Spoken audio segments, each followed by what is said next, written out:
यमराज और रावण के युद्ध की कथा। राक्षस राज रावण ब्रह्मा जी से वर पाकर घमंड से भर उठा। कुबेर को हराकर लंका का स्वामी बन बैठा। पुष्पक विमान उनसे छीन लिया गया। यक्षों के भाग जाने के बाद राक्षस लंका में बस गए। रावण का आतंक पूरी दुनिया में फैल गया।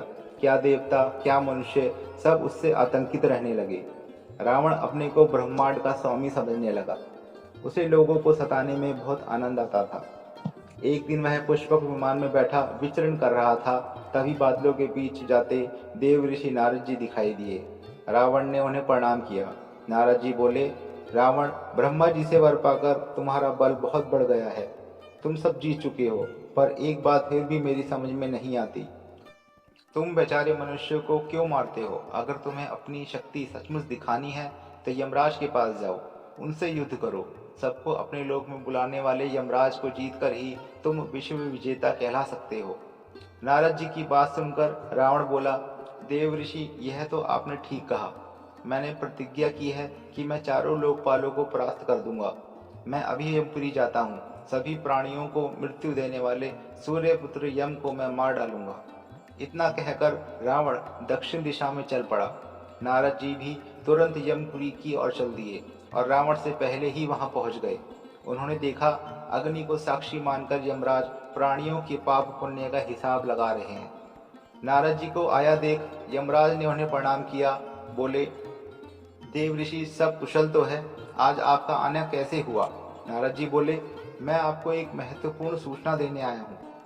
शांत चित्त होकर ध्यान से मेरी बात सुनो और तुरंत अपनी रक्षा का उपाय कर लो, क्योंकि रावण अपनी सेना के साथ आपसे युद्ध करने चला आ रहा है। आपको सचेत करने के लिए ही मैं उससे पहले यहाँ आया हूँ।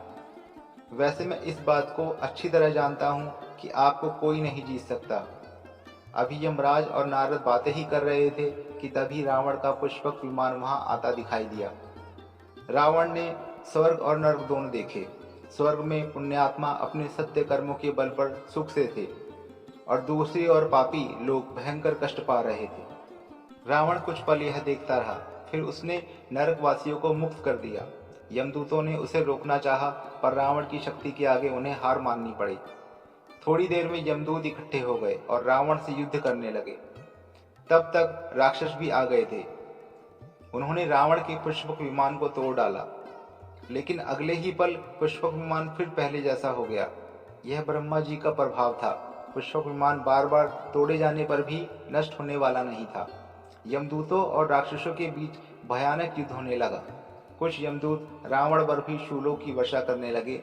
उसके प्रहारों से रावण बुरी तरह घायल हो गया। पुष्पक विमान का तो कुछ न बिगड़ा, पर रावण परेशान हो उठा। उसका कवच कट गया, शरीर से रक्त बहने लगा। उसकी दशा देख राक्षस भी घबरा कर भागने लगे। तब तक रावण ने ठहरो ठहरो कहकर उन्हें रोका और पाशुपत्र नामक दिव्य अस्त्र का संधान किया। छूटते ही वह अस्त्र आग की तरह जल उठा, सब तरफ चकाचौंध हो गई। पाशुपत के प्रभाव से यमराज के सैनिक धराशायी हो गए, एक भी ना बचा। यह देख रावण जोर से हंसा और बोला, मैंने यमराज को जीत लिया। रावण का सिंहनाद सुनकर सूर्यपुत्र यम क्रोध से भर उठे। उनका सारथी तुरंत दिव्य रथ ले आया। स्वयं काल भी वहां उपस्थित हो गया। यह दृश्य देख देवता भी घबरा गए। दिव्य रथ में बैठ यमराज रावण के पास पहुंचे। यमराज ने प्रहार करके रावण को घायल कर दिया। उत्तर में रावण ने भी यमराज पर बाणों की झड़ी लगा दी। रावण समझ गया कि यमराज को जीतना कठिन है, पर युद्ध भूमि से भागना भी उसे स्वीकार नहीं था। वह फिर से भयानक युद्ध करने लगा। इस पर काल ने कुपित होकर यमराज से कहा, आप मुझे अनुमति दे, मैं इस पापी को एक पल में मार दूंगा। इस पर यमराज ने काल को रोका। बोले, तुम ठहरो, मैं इस पर काल दंड का प्रयोग करता हूँ।